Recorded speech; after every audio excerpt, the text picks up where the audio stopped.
paru-parong nagputik.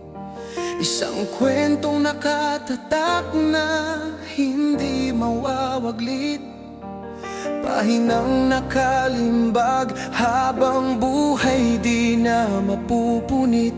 Kasaysayang sa panahon habang buhay nang nakaukit. Isang paru-parong bukit sa syudad na sadlak, lugar niyang pinagmulan, itinakwil ng ganap. Makikinang niyang kulay, binalot lang ng maskara. Pagaspas na nililikha ay bantang lason sa iba. Katahimikan ipinagpalit sa mundo, ngayon tangan.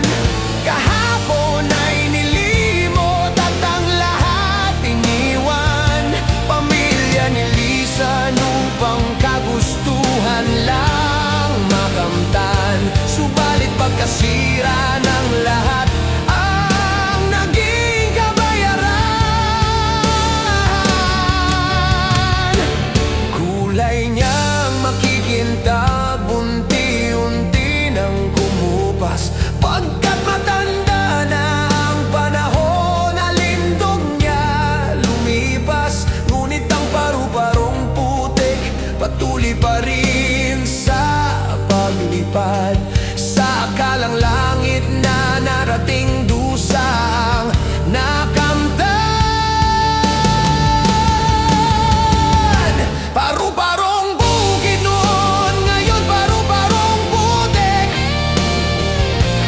Pagkataon na hubad katahimikan, di na makakamit. Budhing tumatangis, sumisigaw, nangingit-ngit. Kahapon niyang sinira, kailanman di na magbabalik.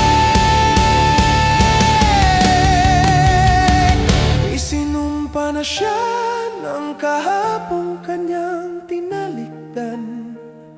Kaharian niyang pinutikan, bigati ngayon ang nakamtan. Ilang ulit manghugasan, budhing nadumihan. Paru-parong bukid pa rin siya, nasa putik na sadlang.